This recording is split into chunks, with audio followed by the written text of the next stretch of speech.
Hello, and welcome back to Let's Play Disco Elysium with me, Bring It On. So this guy's been on my mind quite a bit since last episode. And I don't know if you're supposed to feel any sort of sympathy for him, because as of right now, I don't. Based on the conversation that we've had with him, the things he's told us, he's just an awful person. He's one of those people, one of the worst types of people. Because he can't be happy. He can't let those around him be happy. And that's just deplorable. Because he can't move on from the past and live his life. He doesn't want others to live their lives. Now, there is an argument to be made. Maybe it's because he was indoctrinated, and everything that he was indoctrinated into is now gone. But he seems a lot more self-aware than that. I don't think that's the case. I think he's just a scummy person. So, anyway. Honorable One, you have accumulated a substantial amount of honor points on your life path. You are a man most virtuous. Wait, there were honor points? Of course there were honor points. Did you think no one was paying attention to all of your honorable deeds, Honorable One? I only try my best. It's the most any of us can do.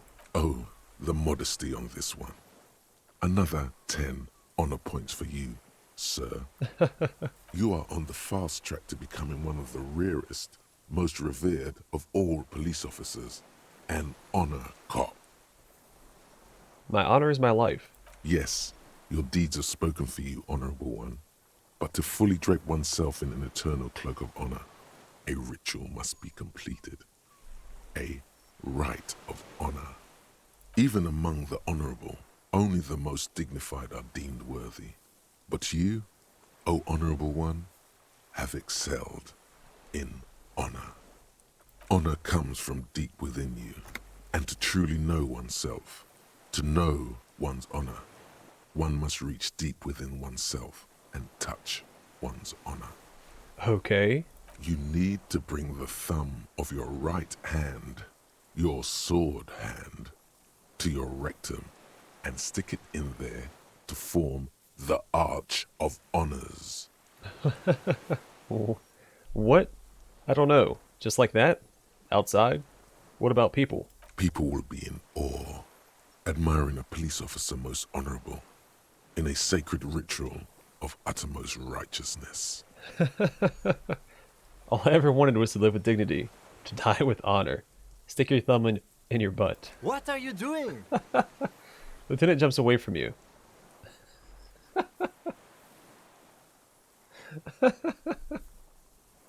I'm honoring myself, Lieutenant. I can see that. But do you have to do it where everyone can see you? He looks shocked. Have you no self-control? Please spare me this sight. Then realizing the naivete of the question, he looks at the ground. The lieutenant is a noble man, but he does not know honor like you and I do. Best not to waste time trying to explain.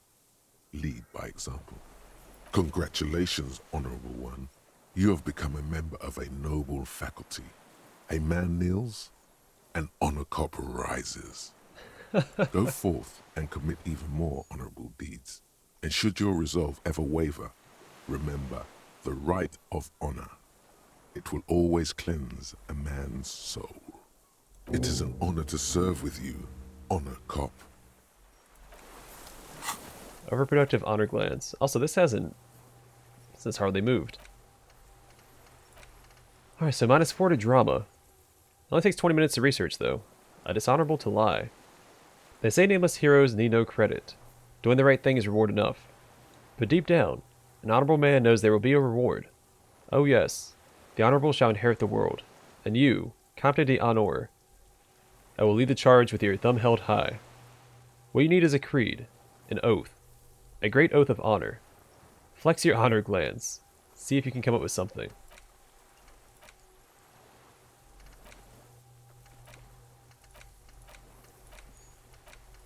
Okay, what should I get rid of? Probably this.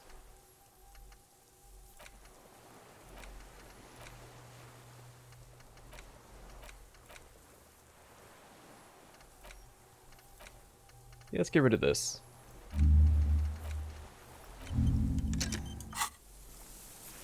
Alright, back to the case.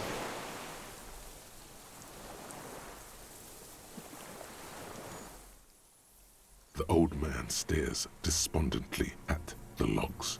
It's like he's forgotten you're there. Alright, so the only boost, the only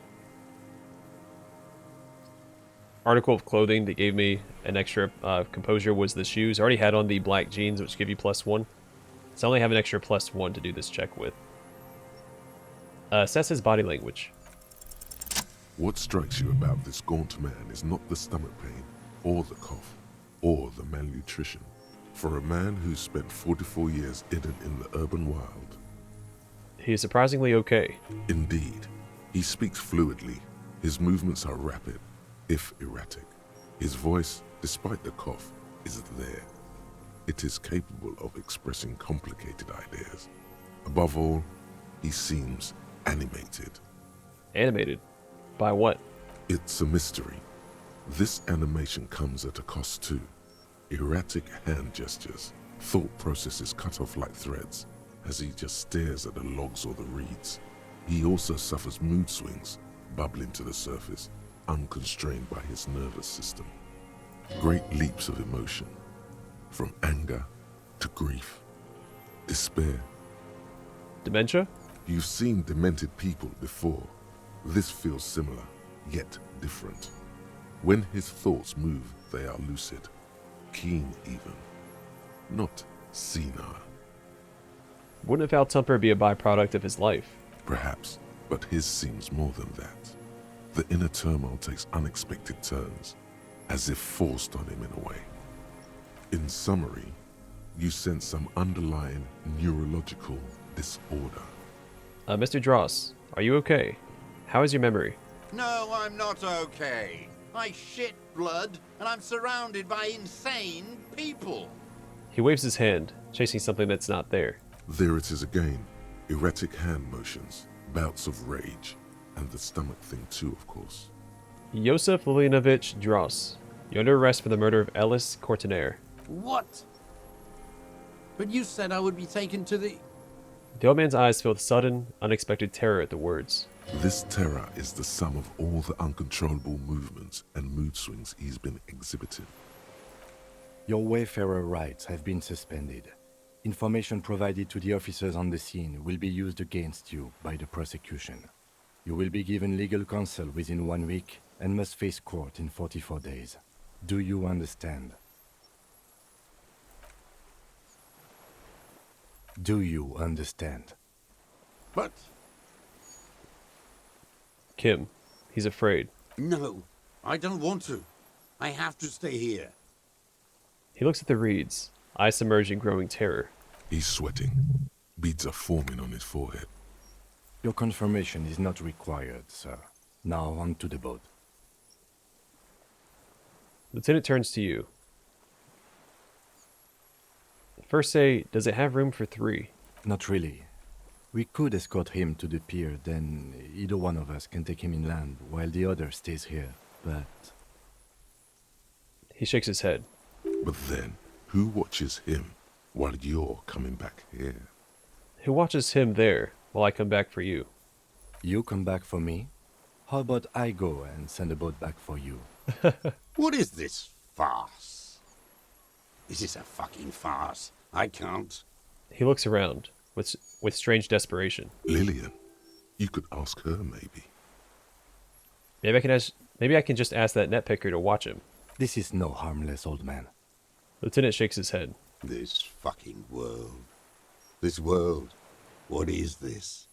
He stares at something, who knows what, in the dust. No, listen. Listen now.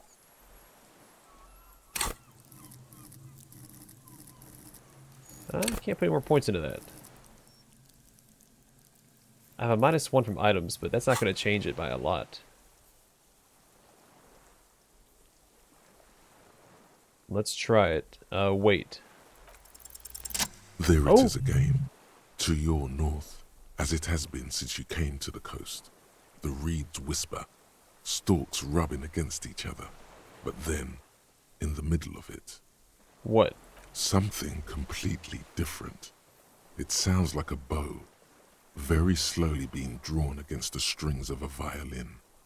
A very small violin, made of reeds and rushes. Maybe there is room for 3 on the boat. And then it's gone, drowned out by the lieutenant's voice. Shush, Kim. Do you hear that? What? What are you talking about? Is this really us? The old man's voice drowns in a sudden gust of wind. Your skin crawls.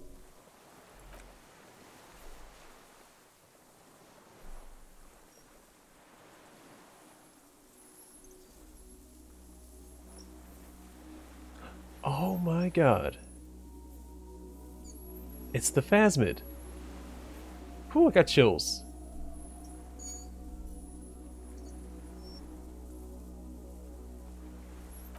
A delicate tangle of arms and legs unfolds from the reeds, limb by limb, to then just stand there, moving its scythe-like arms in ghostly silence.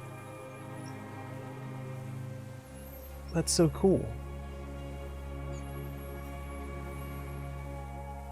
Morel and lean over right. What is that? Point to it. What are you talking about? It's moving towards us. I don't know. Is it dangerous? And the old man looks at the reeds, then at you. The giant stick insect. There's nothing there. He looks confused. The stick insect is over 3 meters tall. It looks straight at you with its tiny pinprick eyes and its grotesquely small head. You feel your legs shaking under you and your gun hand move to your holster to grab the gun. There is. I see it. Tell me what you see, damn it. I can't make out one small thing in the reeds. Kim, can you see it? I can see it. 4 simple words, thank God. If he can see, then you're not insane. But that means it's really there, spinning slowly, in absolute silence, its limbs long and slender. Be very, very careful. Lieutenant whispers, then takes a step toward the giant arthropod. Oh, can I... What? Can I talk to it?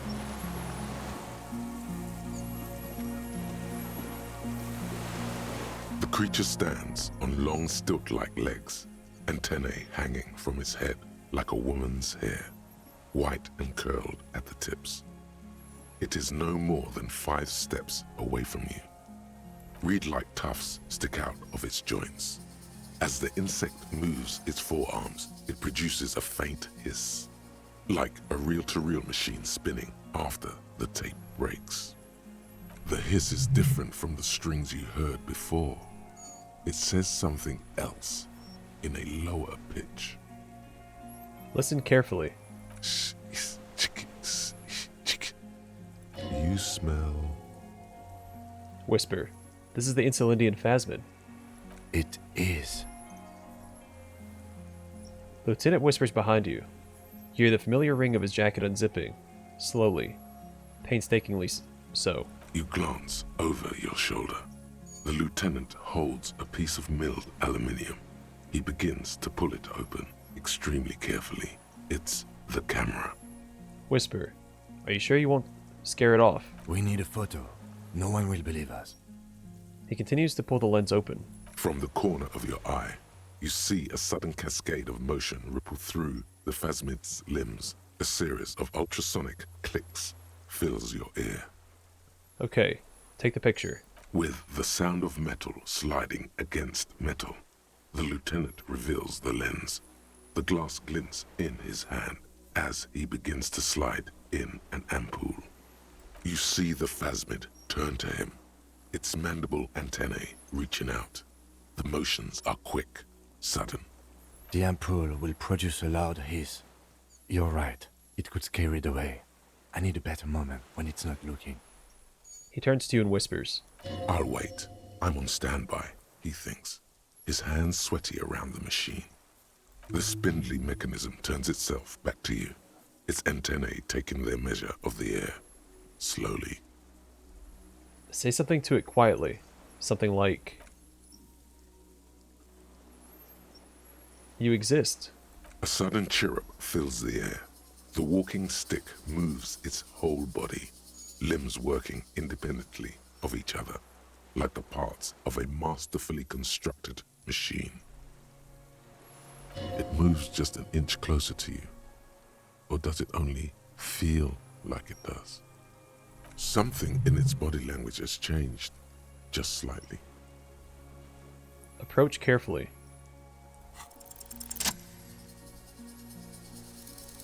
Slowly, with your breath held, you take 2 small steps toward the phasmid. The creature lets out a series of ultrasonic clicks that swarm around your head like swallows. Like laughter, a sort of happiness. Sweat drips from your brow, soaking your chest. You reek of it, your chemicals. The tracheal system on the creature's abdomen expands in front of you to take in and expel air. It's smelling you. Oh, I wonder if the pheromones that Morel put on us are still on us. I wonder if that's going to affect this. Hissing and clicking, it extends its mandible-like antennae to greet you. You're right below it now, looking up at the colossal chitin of its white limbs. The head of the creature is crowned by reeds, and its eyes are like small droplets of water. Look behind you. It's smelling me. Maybe it is real, the pheromone. Lieutenant's mouth is agape. About now, he is ready to believe in anything. The insect's head is crowned with reed-like scales, the shape of seed heads. They rustle as the air moves. The ventricles at its abdomen continue expanding, like lunglets. Breathing you in, your sour, greasy semiochemicals on the breeze. Raise your hand slowly. The insect stops its stridulation, seeming to observe you. Below its crown of reeds, little pinprick eyes detect motion, glittering. The world stands still around you. Suddenly, there is silence. Raise the other hand too. As you do, the invertebrate comes to life, its limbs moving independent of each other, as if each has a mind of its own. They are white, like stalks of porcelain, knitting above you, praying to you. You don't pray to me. I'm nothing. The reed creature does not stop its stridulations. It towers above you, parting the reeds it emerged from. Tuft-like structures still rustle on its joints. Perhaps it is preparing to eat its god. Hello, I'm Harry. I don't really know who I am. No reply. A total ancient silence comes from its mouth, along with what appears to be some kind of foam. The stridulations of its limbs continue all around you. Stand on your tiptoes and look more closely. You were right. Little bubbles form on the mouth parts of the creature, on its segmented lower lip.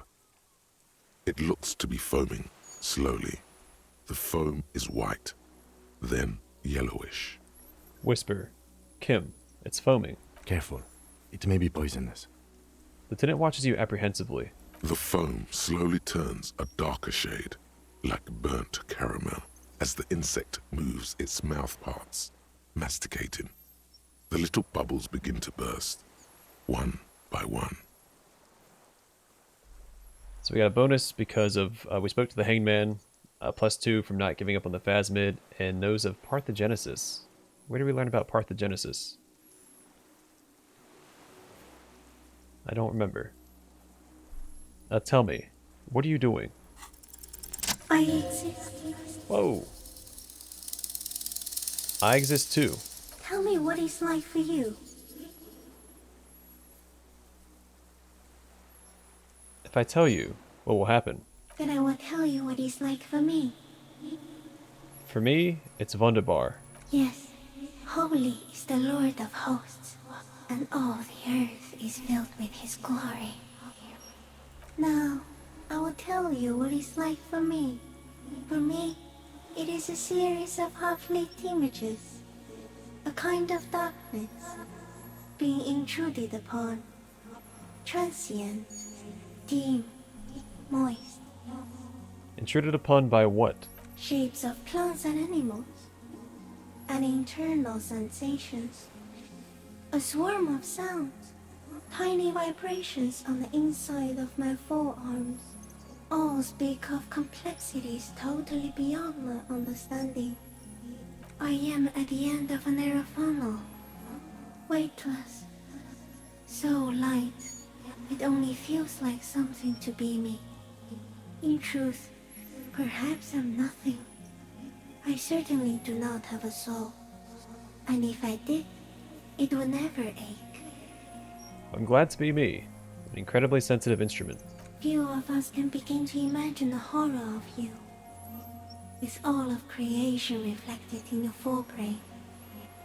It must be like the highest of hells, a kaleidoscope of fire and writhing glass. Eternal damnation.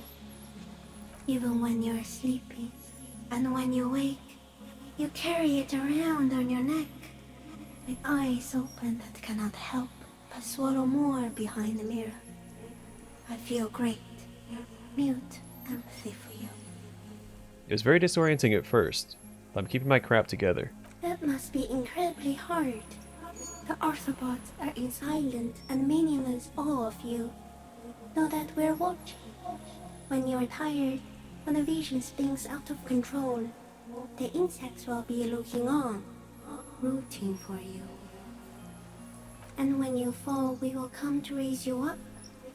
Bud from you, banner-like, blossom from you and carry you apart in a sky funeral, in honor of your passing. But not me, because I'm just a leaf eater.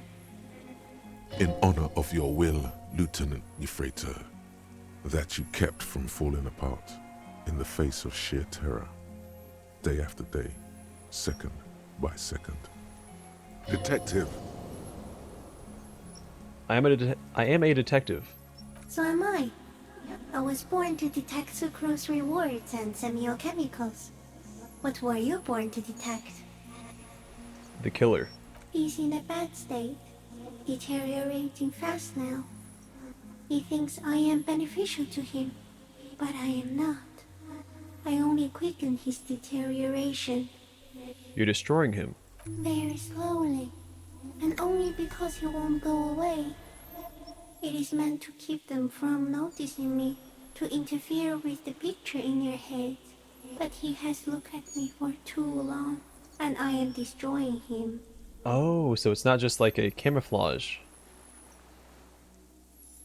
They mess with your mind so you can't see them, and that's causing him to go crazy.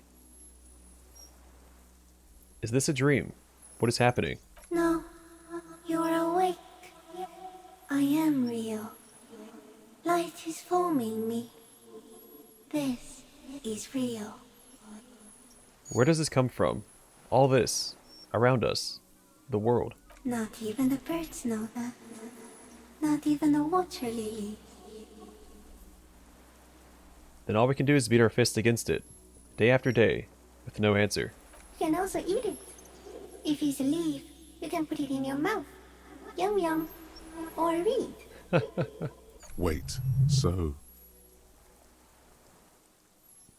So you look like a reed and you eat reeds. Yes, they don't mind. Have you accidentally eaten another reed phasmid? Yes, I once cloned myself and ate the little ones.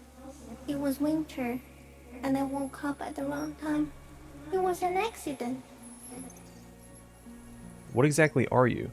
I am an unknown species of the order Phantasmodia, endemic to the Insulandian Insula. For the last 350 years, I have hidden in plain sight, masquerading as the reeds, molting, cloning myself, unfolding at night to play with trash bins and boys. And buoys. I wonder if this is what messed with Clausia's buoy then. No, no one believed I exist. Almost no one. Until you came, detective. Dripping of blood that smells like strawberries.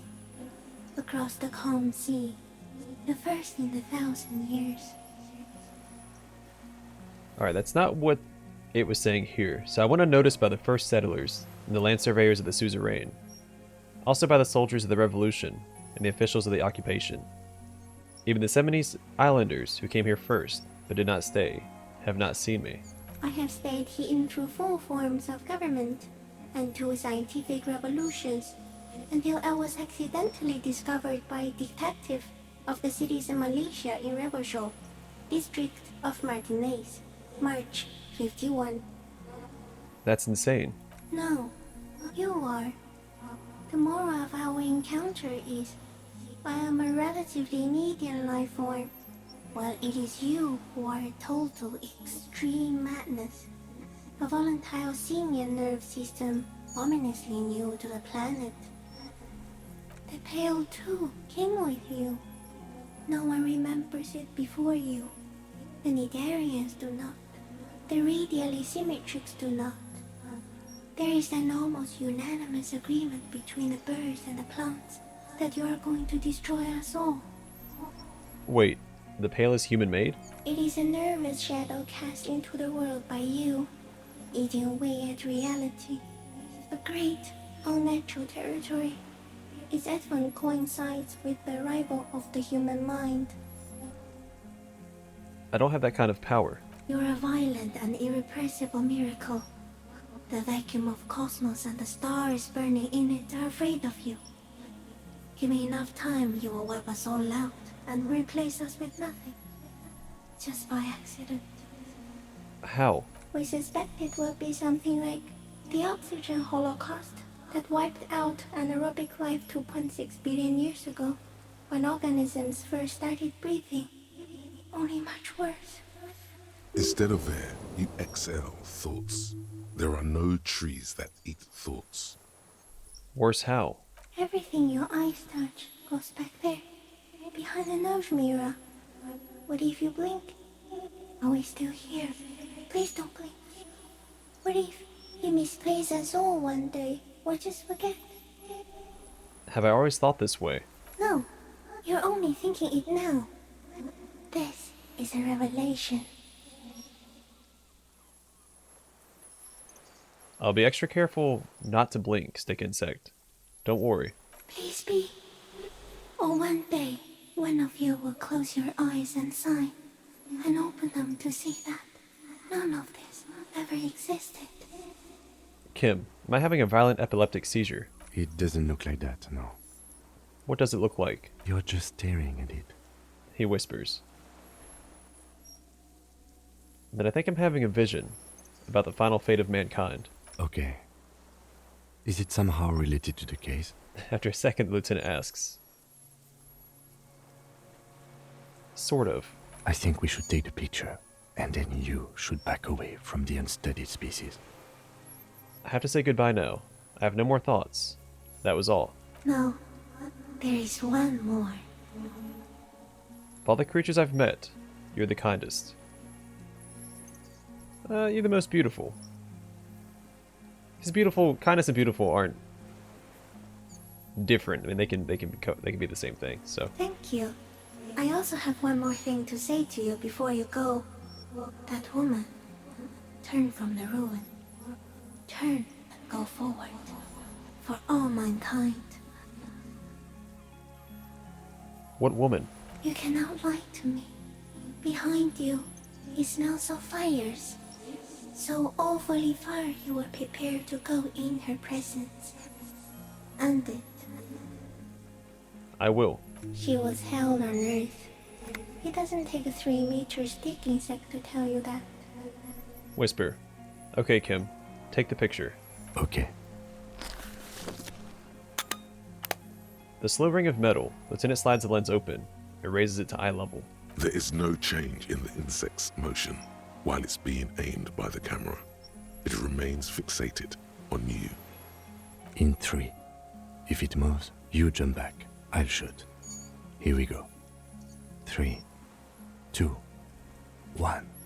Lieutenant whispers. His voice is tense. The shrill flash of the camera cuts the air like the blade of a sword. The phasmid freezes in its bright light. Head turned toward the lieutenant, hypnotized by the flash. It stands frozen before you. I got it. You hear the lieutenant whisper as the creature's shape develops onto photo paper in his hand. A polychrome ghost of white streaks against the reeds in the sky, and you, as a shadow before it. For all time. Slowly, reach out and touch the creature's whisker. The antennae hang from a great height. With your hand shaking, you barely touch the tip of the left whisker. On contact, the chitin curls into a spiral, like the tip of a poison ivy. Its touch on your fingertip feels cold, ticklish. It is surprisingly delicate, the curly end of the whisker, like a young vine. It's even a bit wet. Be careful, detective. It's moving. Look at your finger. You were right. It glistens with some kind of moisture. The creature in front of you stays frozen. I'm not gonna lick that. Carefully pet its scythe-like forearm. The limb before you is incredibly light, like eggshell. It's much lighter than a reed. You feel a soft push could tip the creature over. Its hollow exoskeleton collapsing. Warning! Yeah, pull your hand away. A sudden shiver passes the limb. Looks like the creature is awakening, wave by wave from its stupor. Some sort of countdown process is happening. That's all you have time to think. We got it. Back off. Another shudder pulses through the creature's limbs. It jolts back to life, like a record continuing where it left off, in a swaying, praying motion. Even the small black pearls of its eyes do not stray from you. Disengage slowly. As you're turning away, the phasmid mirrors your movements, stepping on the water, the long limbs carrying its feather weight without breaking its surface.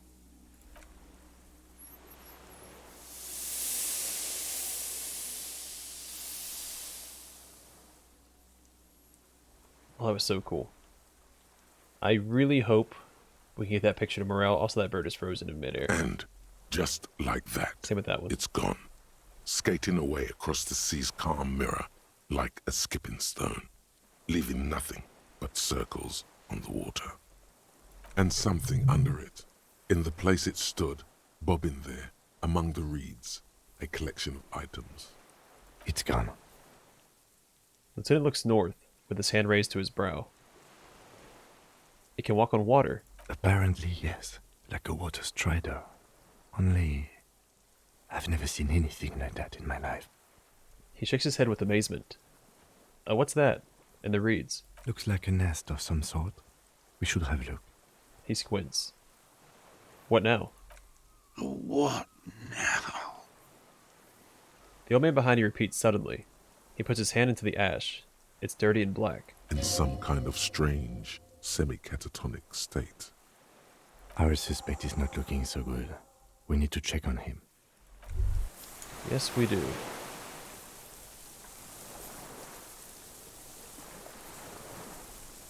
Am I stuck?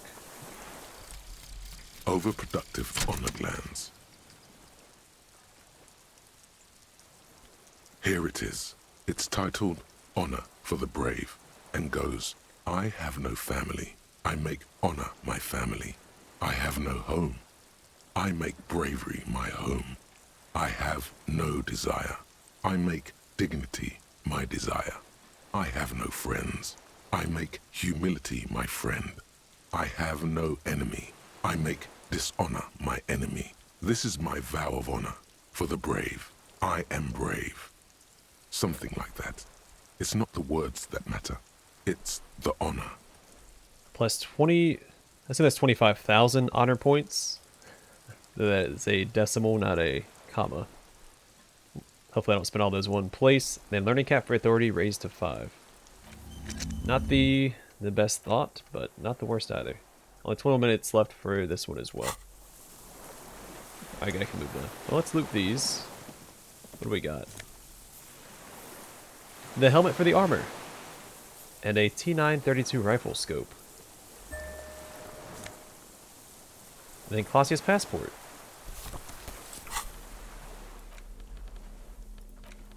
Fairweather T500 helmet, +1 half-light. Head is a battering ram, and -1 suggestion. A fighter, not a lover. This monstrous-looking bug-eyed ceramic helmet was in the phasmid's nest. It still has some reeds sticking out of it, and it smells of seawater. but it's otherwise wearable, if not exactly comfortable. Putting it on feels scary somehow. That's right, the girl said she threw the helmet into the ocean, didn't she? Then we got the Triangong 446. The bolt-action 446 caliber Triangong is the poor man's sniper rifle.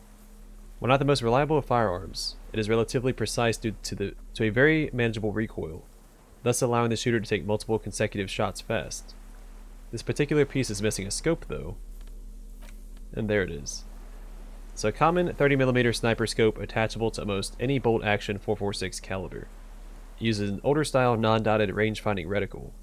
Seaweed is still stuck on the lens, and it suffered water damage from its time in the Phasmid's dowry. And then Clausia's passport. This well-traveled passport, with visa stamped in it, is issued by the Republic of Aranye. You found it in the Phasmid's nest on the island. You can open it for more details, which we will do next time. I'm going to call it here. That was really cool. I was not expecting to actually find the Phasmid like that, let alone have it impact part of the story, because it's been affecting the deserter's mind. That was a really cool sequence. By the way, I'm going to call it here. Thanks for watching. Hope to see you guys in the next one.